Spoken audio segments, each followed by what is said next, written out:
Öyle o meni қуып. Ой, шелі. Төсегімнен ұшып тұрып.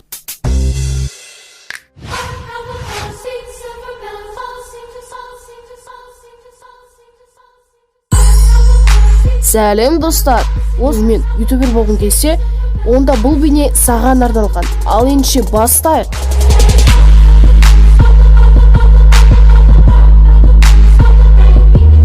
Енді ғана ютубпен айналысып жүрген адам бір нәрсені міндетті түрде білу керек. Егер сен жаңадан арна ашқан болсаң, онда оған жасанды түрде жазушыларды көбейтіп керек емес. Яғни стримдарда, комменттерде спам жасап жазушы көбейткеннен пайда жоқ. Неге деп ойлайсыздар? Ол адамдар сені көрмейді. Олар тек заимка үшін ғана жазылды. Сондықтан сенің бейнелерің оған түкке де керек емес. Біз арнамызды ашқанда біраз жазушыны спам арқылы жинағанбыз. Сол жазушылардың өте өз ғана бөлігі біздің арнада қалды. Ол қалғаны болса, арнаны тастап кетті. Осы себептен жазушы санын спам арқылы өсірмеу керек. Екіншіден, көп адамдар жасай беретін қателік бір арнаға көптеген байланыссыз бейнелерді сала береді. Бүгін арнасына шапка қалай жасайтын бейне салса, ертең Майнкрафт салады, ал одан кейін жайдарман салады. Бұл дұрыс емес. Сенің арнаң тақырыбы болу керек. Адамдар сені не үшін көреді? Соны білуің керексің. Егер көрінген бір-біріне қатысы жоқ бейнелерді салатын болсаң, онда ютубта саған істейтін іс жоқ. Мағынасы жоқ арна ашпай, байланысы жоқ бейнелер салмаңдар.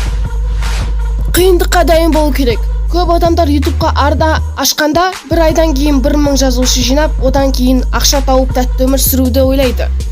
Бірақ шындықты айту керек, ешқандай ғажайып болмайды. Сен бейнелерді бірнеше ай бойы шығарсаң да, қарайтын адам аз болуы мүмкін.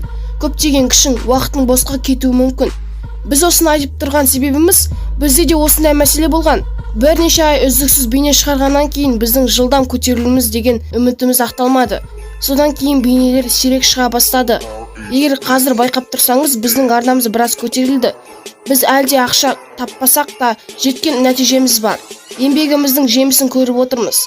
Сондықтан аянбай, қиындыққа төтеп беруге дайын болу керек. ютубқа келген адамдар екіге бөлінеді. Бірінші адамдар сабырсыз, арзан ақшаға құмар, тіпті арсыз келеді. Мұндай адамдар 300-400 жазылушыны спам арқылы жинап алып, одан кейін аз ақшаға пиар жасап көтермелек болады. Ал екінші адамдар арзан ақшаға пиар жасамай, өз бейнелерінің сапасын құртпай, адал көрермендерді жинап, өздерінің ютубтағы жолын осылай бастайды. Бірінші адамдарды ютубтың қоқыс деп айтуға болады. Ал екінші адамдар қазіргі ютубтың тағында отырғандар. Ал сен қандай ютубер боласың? Бұл сенің өз шешімің.